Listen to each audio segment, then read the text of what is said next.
Hello പ്രിയപ്പെട്ടവരെ, ഞാൻ ബീനയാണേ. അപ്പൊ ഇന്ന് ഞാൻ എന്നെ കുറിച്ച് പറയാൻ വേണ്ടിയിട്ട് വന്നതാണ്. ഞാൻ അല്ലാതെയുള്ള മറ്റുള്ള വിഷയങ്ങളല്ലേ പറയുന്ന കൂട്ടുകാരോട്.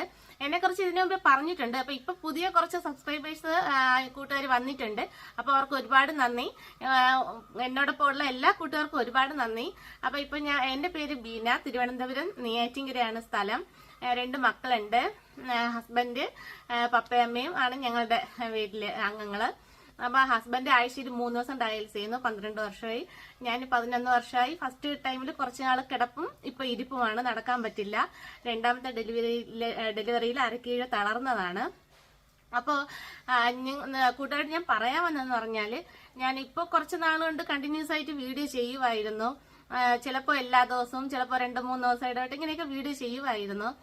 അപ്പൊ ഇപ്പൊ ഞാൻ മുമ്പ് ട്യൂഷൻ എടുക്കുകയും അങ്ങനെയുള്ള കുറച്ച് കാര്യങ്ങളൊക്കെ ആയിരുന്നു. അപ്പൊ കുറച്ച് ഇങ്ങനെ ആരോഗ്യ പ്രശ്നങ്ങളൊക്കെ ഉള്ളതുകൊണ്ട് ഡോക്ടർ അധികം ഒന്നും ഇരിക്കരുത് എന്ന് പറഞ്ഞത് കൊണ്ട്, അതായത് ഇടയ്ക്കിടയ്ക്ക് കിടക്കണം, തിരിഞ്ഞു പറഞ്ഞ് കിടക്കണം, അധികം ഇരിക്കരുത് എന്നൊക്കെ പറഞ്ഞ് അങ്ങനെയുള്ള കുറെ ഇതൊക്കെ ഉള്ളതുകൊണ്ട് പിന്നെ ഇടയ്ക്കിടയ്ക്ക് ഹോസ്പിറ്റലിൽ അഡ്മിറ്റ് ആവുകയും ഹോസ്പിറ്റലിലും വീട് അങ്ങനെയൊക്കെ ആയിട്ട് 1 മാസം ഹോസ്പിറ്റലായിരിക്കും, പിന്നെ കുറച്ച് ദിവസം വീട്ടിലേക്ക് വീണ്ടും ഹോസ്പിറ്റലായിരിക്കും.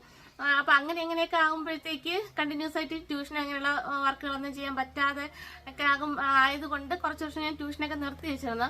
അപ്പൊ ഈ വർഷം ഇപ്പൊ ഈ സ്കൂൾ തുറന്നപ്പോഴത്തേക്ക് ഞാൻ വീണ്ടും ട്യൂഷൻ തുടങ്ങി. ഞാൻ എന്തെങ്കിലും ജോലി ഇങ്ങനെ ചെയ്തു തുടങ്ങിയാല് കുറേ മണിക്കൂർ പിന്നെ എന്റെ ബോഡിയെ കുറിച്ചൊന്നും ഞാൻ ആലോചിക്കില്ല. ഞാൻ അയ്യോ ഇങ്ങനെയാണ് ബോഡി ശ്രദ്ധിക്കണം എന്നും പറഞ്ഞിട്ട് എന്നെ കുറിച്ച് ഞാൻ ആലോചിക്കില്ല. ആ ചെയ്യുന്ന കാര്യത്തിൽ അങ്ങ് ഇൻവോൾവ് ആയിട്ട് അങ്ങ് ഇരിക്കാറുണ്ട്. അപ്പൊ കുട്ടികളാകുമ്പോഴത്തേക്ക് അവരുടെയൊക്കെ കാര്യമൊക്കെ പറഞ്ഞ് ഇങ്ങനെ പഠിപ്പിച്ച് അങ്ങ് മണിക്കൂറുകളോളം അങ്ങ് ഇരിക്കും. അപ്പൊ അങ്ങനെ ഇരുന്നപ്പോഴത്തേക്ക് ഈ ഡോക്ടർ പറഞ്ഞ വാക്കുകളൊക്കെ ഞാൻ കാറ്റിൽ പറത്തി ഇങ്ങനെ അങ്ങനെ ഇരുന്നപ്പോഴത്തേക്ക് പിന്നെ പണി കിട്ടി. കുറെ ഇരുന്നത് കാരണമുള്ള കുറച്ച് പ്രോബ്ലംസ് ഉണ്ടായി. അപ്പൊ ഇതിന് മുന്നൊരു 4-5 വർഷങ്ങൾക്ക് മുമ്പ് ഇതുപോലെ ഇരുന്ന് കുറച്ച് ഇങ്ങനെ ജോലികളൊക്കെ ചെയ്തത് കാരണം, കുറച്ച് നാൾ കണ്ടിന്യൂസ് ആയിട്ടൊക്കെ ഇതുപോലെ ചെയ്തത് കാരണം ആ ടൈമിൽ ഇതുപോലെ പണി കിട്ടി. കുറെ നാളിങ്ങനെ പിന്നെ വേറെ ട്രീറ്റ്മെന്റ് ഒക്കെ ചെയ്താണ് ശരിയായത്. പക്ഷെ ഇതിപ്പോ കുറച്ച് വർഷങ്ങളായില്ലേ, അപ്പൊ അതൊക്കെ ഞാനങ്ങ് മറന്നു.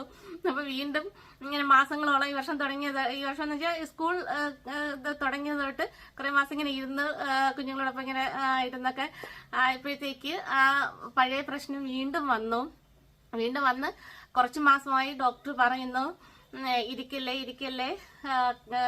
ഒട്ടും ഇരിക്കാതെ ഇരുന്ന് കുറച്ച് മാസം നോക്കിയാലേ ആ പ്രശ്നം മാറത്തുള്ളൂ എന്ന്. പക്ഷെ ഞാനത് വകവയ്ക്കാതെ, കാരണം ട്യൂഷൻ നമുക്ക് നിർത്താൻ പറ്റില്ലല്ലോ ഇടയ്ക്ക് വെച്ചിട്ട്. അപ്പൊ അതുകൊണ്ട് ഞാനിങ്ങനെ തുടർന്ന് പോവുകയായിരുന്നു. അതിനിടയിലാണ് ഇങ്ങനെ യൂട്യൂബില് കുറെ വർഷമായി യൂട്യൂബ് സ്റ്റാർട്ട് ചെയ്തെങ്കിലും വർഷത്തിൽ 1-2 വീഡിയോ ഒക്കെയാണ് ഇട്ടിരുന്നത്.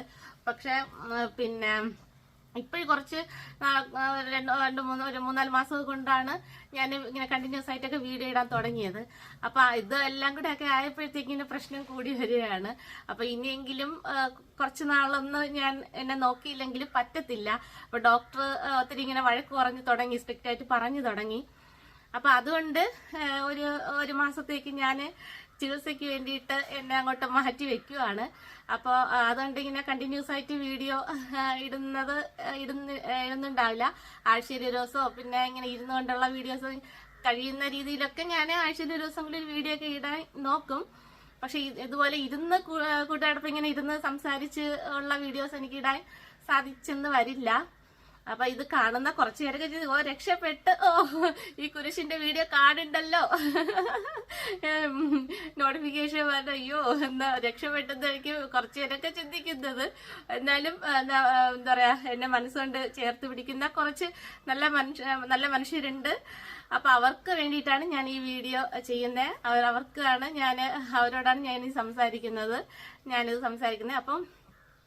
അപ്പൊ എന്തായാലും ഇങ്ങനെ ആഴ്ചയിൽ 1 ദിവസങ്ങളിൽ ഞാൻ കൂട്ടുകാരെ കാണാൻ വരുമെങ്കിലും ചിലപ്പോ ഞാൻ പറഞ്ഞില്ലേ, ഇതുപോലെ ഇരുന്നിട്ടൊന്നും ചെയ്യാൻ പറ്റില്ല.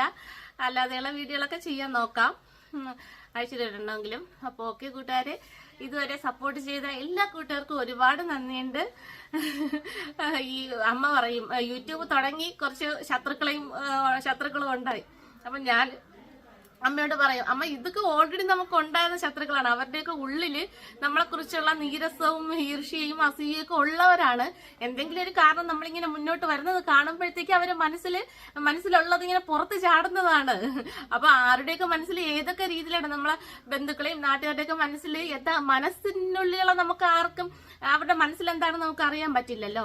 അപ്പൊ ഇങ്ങനെ കാര്യങ്ങൾ വരുമ്പോഴായിരിക്കും ഉള്ളിലുള്ള കാര്യങ്ങൾ ഇങ്ങനെ പുറത്തേക്ക് ചാടുന്നത്. അപ്പൊ നമുക്കത് കൃത്യമായിട്ട് അറിയാൻ സാധിക്കുമല്ലോ, ആരൊക്കെ ഏതൊക്കെ രീതിയിലാണ്